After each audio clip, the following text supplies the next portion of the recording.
Hello students, मैं प्रवीण शर्मा स्वागत करता हूं आपका आज की इस वीडियो में, जिसमें हम प्रश्नावली 1.1 के उदाहरण नंबर 2 को देखेंगे। कल हम उदाहरण नंबर 1 को देखे थे, आज हम उदाहरण नंबर 2 को समझेंगे, सॉल्व करेंगे। ठीक है, देखिए क्वेश्चन क्या कहता है कि दर्शाइए कि प्रत्येक धनात्मक समपूर्णांक 2q के रूप का होता है तब प्रत्येक धनात्मक विषम पूर्णांक 2q + 1 के रूप का होता है, जहाँ q कोई पूर्णांक है। सबसे पहली बात यहाँ समझना ज़रूरी है, समपूर्णांक किसको कहते हैं, समपूर्णांक क्या होता है। सम संख्या के बारे में हम पहले ही समझ चुके हैं कि सम संख्या क्या होती है, जो 2 से विभाज्य हो, जो 2 से कटे, उसे हम सम संख्या कहते हैं। तो समपूर्णांक क्या हो जाएगा, धनात्मक समपूर्णांक की बात हो रही है, धनात्मक समपूर्णांक। तो धनात्मक समपूर्णांक हो जाएगा 2 हो सकता है, माइनस में भी हो सकता है, प्लस में भी हो सकता है, 2 हो सकता है, 4 हो सकता है, ठीक है, 6 हो सकता है, 8 हो सकता है, ये 10 हो सकता है। इसी तरीके से बढ़ता चला जाएगा, ये प्लस माइनस दोनों में हो सकता है, ठीक है। नहीं, ये धनात्मक की बात हो रही है तो केवल प्लस का होगा, केवल प्लस का होगा, ठीक है। प्लस छुपा हुआ रहता है, ये दिखता नहीं है, ठीक है। अब है धनात्मक विषम पूर्णांक।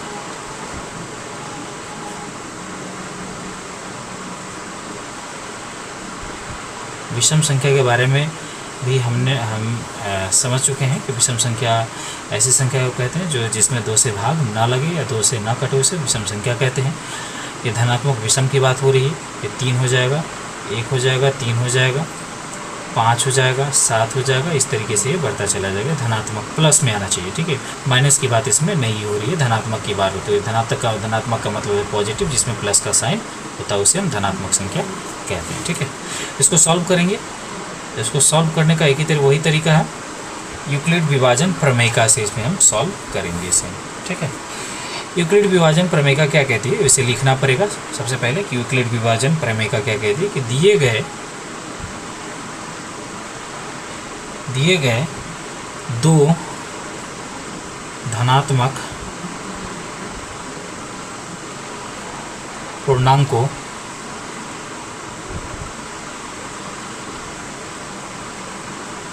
ए और बी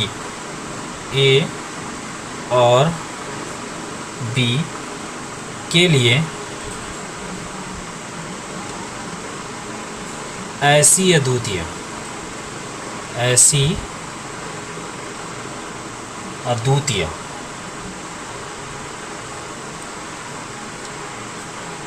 पूर्ण संख्याएं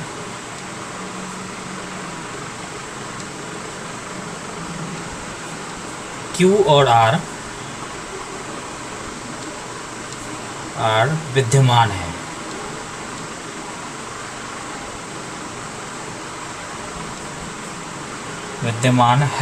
कि A बराबर क्या हो जाएगा, BQ + R। हमने पहले भी सीखा है, भाज्य बराबर भाजक गुने भागफल जोड़ शेष, ठीक है। जहाँ पर क्या होगा कि 0 के बराबर होगा या 0 से बड़ा होगा क्या, R, ठीक है, और R हमेशा छोटा होता है किसके, B के छोटा है। प्रश्न को देखिए, प्रश्न से समझिए क्या कहता है कि 2Q, इसका मतलब क्या है कि A बराबर यहाँ पर क्या हो जाएगा, 2Q की बात हो रही है तो इसका मतलब A बराबर क्या हो जाएगा, 2Q + R हो जाएगा, ठीक है। इसका मतलब यहाँ पर B की वैल्यू कितनी दी हुई है, B की वैल्यू यहाँ पर 2 दी हुई है, ठीक है। प्रश्न के अनुसार से हमने लिखा, प्रश्न में ही यहाँ पर 2Q लिखा हुआ है, इसका मतलब B की वैल्यू यहाँ पर कितनी है, 2 है, ठीक है। तो हम यहाँ पे हम लिख सकते हैं कि R बराबर हमेशा किससे हो, R बराबर हमेशा जो है सो 2 से छोटा होगा। तो 2 से छोटा होगा तो क्या हो सकता है, 0 हो सकता है, ठीक है, 1 हो सकता है, ठीक है, लेकिन 2 नहीं हो सकता, ये 2 से छोटा होना चाहिए, क्योंकि B हमेशा जो है B जो है हमेशा जो है सो R जो है हमेशा B से छोटा होता है, ठीक है। R हमेशा किससे छोटा होता है, B से छोटा होता है। तो R बराबर कितनी होनी चाहिए, 0 हो सकती है और 1 हो सकती है, ठीक है, 2 नहीं हो सकती है। समझ में आ रही बात, ठीक है। अब इस प्रश्न को हम सिद्ध करेंगे कि यह 2Q धनात्मक समपूर्णांक 2Q के रूप का होता है, प्रत्येक धनात्मक विषम पूर्णांक 2Q + 1 के रूप का होता है। इसको हम सिद्ध करेंगे, चरण वाइज हम सिद्ध करेंगे, ठीक है। चरण एक, ठीक है, चलिए सिद्ध करते। माना, ठीक है, आर बराबर हम जीरो ले लेते हैं, आर बराबर हम जीरो लेकर के हम सिद्ध करके देखते हैं। ठीक है, तो आर बराबर जीरो हो जाएगा तो क्या हो जाएगा, ए बराबर 2q प्लस जीरो हो जाएगा, आर के जगह पर हम जीरो रख देंगे। ठीक है, तो ए बराबर क्या हो जाएगा 2q होगा, और 2q क्या 2 से विभाज्य है, इसमें लिखेंगे हम, चूँकि 2q 2 से विभाज्य है, अतः 2q एक धनात्मक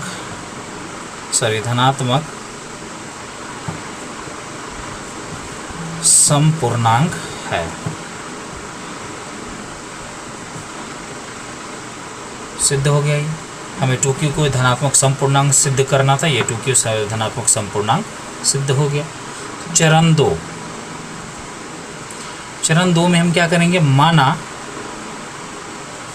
r बराबर 1 लेंगे हम। ठीक है, तो क्या हो जाएगा, a बराबर क्या हो जाएगा 2q प्लस 1। ठीक है, तो हम लिखेंगे 2q प्लस 1, ये तो 2 से विभाज्य नहीं है, तो जाहिर सी बात है कि जो संख्या 2 से विभाज्य नहीं होती है उसे हम विषम संख्या कहते हैं। तो यहाँ पर लिखेंगे चूँकि 2q प्लस 1 2 से विभाज्य नहीं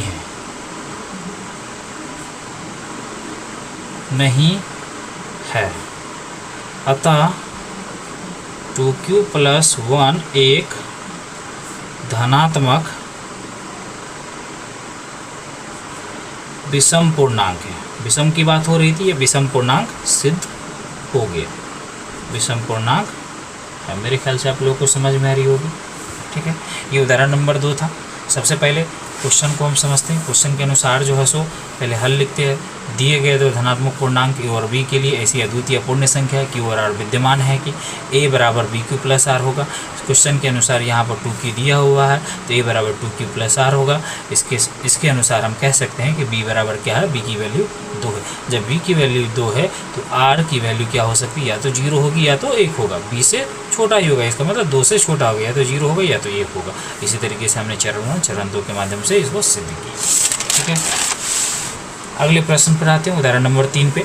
उदाहरण नंबर 3 में दर्शाइए कि एक धनात्मक विषम पूर्णांक, यहाँ पर भी विषम पूर्णांक, धनात्मक विषम पूर्णांक की बात हो रही है। ठीक है, विषम पूर्णांक 4q प्लस 1 और 4q प्लस 3 के रूप का होता है। ये विषम पूर्णांक, इसमें सम की चर्चा ही नहीं है, इसमें विषम की चर्चा हो रही है और इसे हमें विषम ही सिद्ध करना है। ठीक है, तरीका वही है सिद्ध करने के लिए। सबसे पहले हम हल देंगे, हल के बाद हम यूक्लिड विभाजन प्रमेय का है उसको हम लिखेंगे। क्या है कि दिए गए दो धनात्मक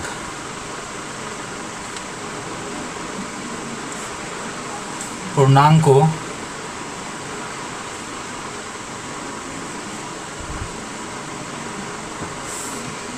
ए और बी के लिए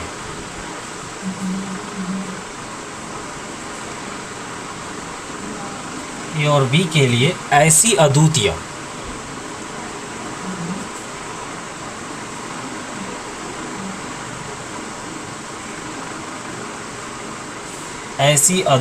पूर्ण संख्याएं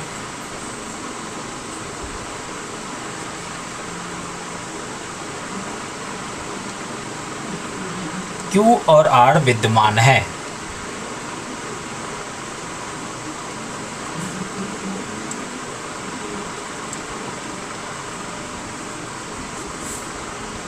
विद्यमान है कि A बराबर क्या हो जाएगा, BQ प्लस R हो जाएगा और 0 के बराबर या 0 के बराबर या 0 से बड़ा होगा। ठीक है, R और R हमेशा छोटा होगा किसके, B से। ठीक है, यहाँ पर प्रश्न को देखें, यहाँ पर प्रश्न क्या लिखा हुआ, 4q प्लस 1 लिखा हुआ है। ठीक है, इसका मतलब A बराबर क्या हो जाएगा, 4q प्लस R हो जाएगा। ठीक है, इस अनुसार से हम यहाँ पर B बराबर हम कह सकते हैं, B बराबर क्या है, 4 है, B की जगह पर 4 है तो B बराबर क्या हो जाएगा, 4 होगा। इस अनुसार से हम यहाँ पर कह सकते हैं R बराबर क्या हो सकता है, 0 हो सकता है, 1 हो सकता है, 2 हो सकता है, 3 हो सकता है, हमेशा B से छोटा होगा R। बी से छोटा होगा आर, तो 0 हो सकता है, 1 हो सकता है, 2 हो सकता है, 3 हो सकता है, लेकिन ये 4 नहीं होगा। ठीक है, अब हम चरण वाइज इसको हम सॉल्व करेंगे, हम इसको सिद्ध करेंगे। 4q+1 और 4q+3 सिद्ध करेंगे इसको। ठीक है, चरण 1 पे आते हैं। इसमें सबसे पहले हम माना r बराबर 0 लेंगे। ठीक है, तो a बराबर क्या हो जाएगा, BQ प्लस यार r के हिसाब से 4q+0 हो जाएगा। ठीक है, 4q+0 हो गया, तो a बराबर क्या हो जाएगा, 4q हो जाएगा। ठीक है, हमें सिद्ध क्या करना, विषम पूर्णांक सिद्ध करना, लेकिन यहाँ पर 4q क्या, एक तो सम पूर्णांक आ गया। ठीक है, तो हम लिखेंगे चूँकि 4q 2 से विभाज्य है, 2 से विभाज्य है, अतः 4q धनात्मक विषम पूर्णांक नहीं है, विषम पूर्णांक नहीं है, यह विषम पूर्णांक नहीं है। हमें विषम पूर्णांक सिद्ध करना था, जबकि यह सम पूर्णांक है, यह विषम पूर्णांक नहीं है। ठीक है, चरण 2 में आते हैं। चरण 2 में माना r बराबर 0 के बजाय 1 लेते हैं, 0 लेके देख लिया था हमने, 1 लेकर के देखते हैं। ठीक है, तो क्या हो जाएगा, a बराबर 4q+1 आ गया। ठीक है, 4q+1 मतलब ये तो जो है सो 2 से विभाजित तो नहीं है, यह विषम पूर्णांक हो सकता है। तो लिखेंगे चूँकि 4q+1 2 से विभाज्य नहीं है,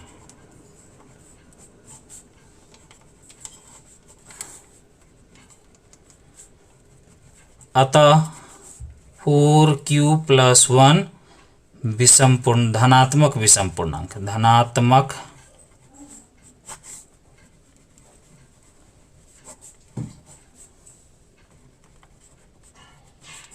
है।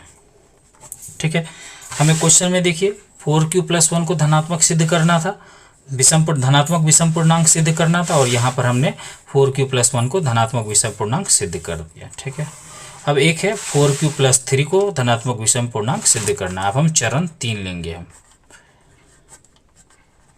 जिसमें हम माना r बराबर हमने 1 लिया था, अब यहाँ पर 2 लेंगे, 2 लिए, तो a बराबर क्या हो जाएगा, a बराबर हो जाएगा 4q+2 हो गया।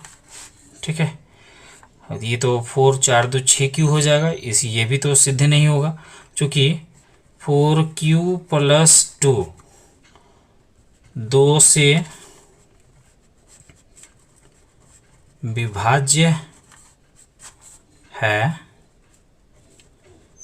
अतः 4q+2 धनात्मक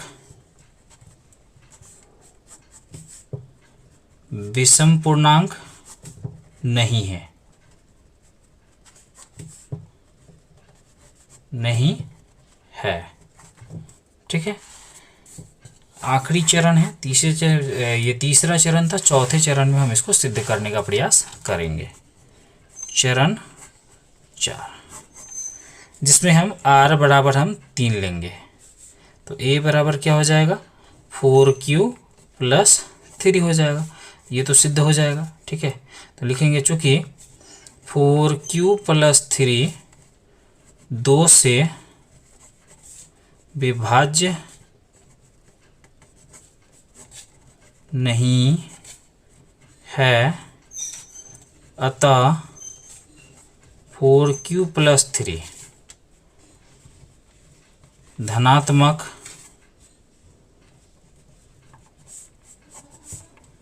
विषम पूर्णांक है। मेरे ख्याल से आप लोग को समझ में आ रही होगी। ठीक है, तो ये भी सिद्ध हो गया, 4q+1 भी सिद्ध हो गया विषम पूर्णांक, और 4q+3 भी विषम पूर्णांक सिद्ध हो गया। अब हम आते हैं उदाहरण नंबर 4 पे, जिसमें कहा गया है कि एक मिठाई विक्रेता के पास 420 काजू की बर्फियाँ हैं, और 130 बादाम की बर्फियाँ हैं।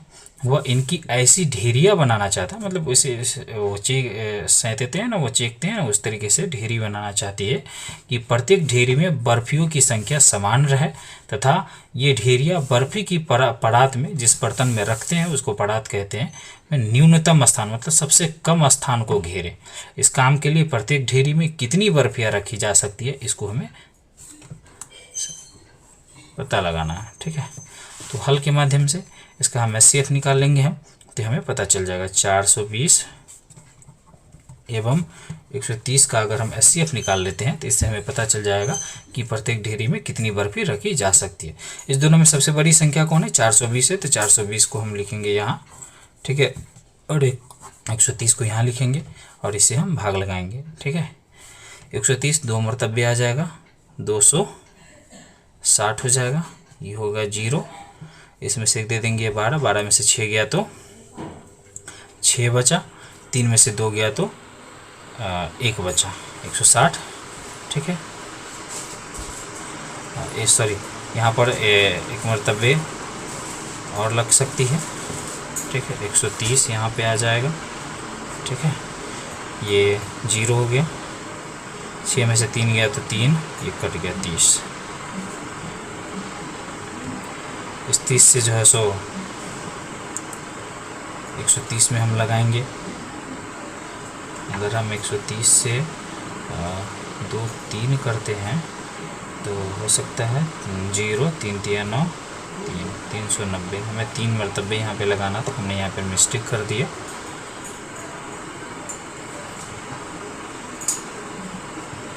ठीक है, यहाँ पे हमें 3 मरतबे 3 से लगाना था, हमने मिस्टेक कर दिया। यहाँ पर 390 हो जाएगा ये। ठीक है, 3 से लगाना था, 390 हो जाएगा, तो 0 0 0 ही हो जाएगा। यहाँ पर एक दे देंगे 9 3 12, यहाँ पे 30 बचेगा, 3 बचेगा। ठीक है, 12 में से 9 गया तो 3 बचेगा और ये 3 3 ये कट गया। ठीक है, अब इस 30 से हम इसको दूसरी जगह सॉल्व कर देते हैं। चलिए 420 को हम यहाँ सॉल्व कर देते हैं। 420 में हम लगाते हैं किससे? 130 से लगाते हैं। ये 3 मरतबे आ जाएगा, 390, ये कट गया, 0 आ गया। 12 में से 9 गया तो ये 3 बचेगा। ठीक है, और ये 3 3 कट गया। ये 30 में तो लगेगा नहीं, इसीलिए 130 यहाँ पर हम लिखेंगे। ठीक है, 4 मरतबे लग जाएगा, 120 हो जाएगा, ये कट गया। 3 में से 2 गया तो 1 और ये 10, ये 30 यहाँ पर लिखेंगे। ठीक है, 3 मरतबे लगेगा 30, ये कट गया।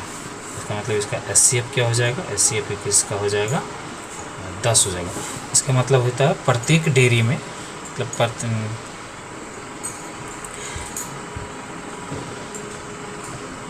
तो अतः हम कह सकते हैं, अतः प्रत्येक लाइन में या डेयरी में 10 बर्फियाँ रखी जा सकती है, रखी जा सकती है।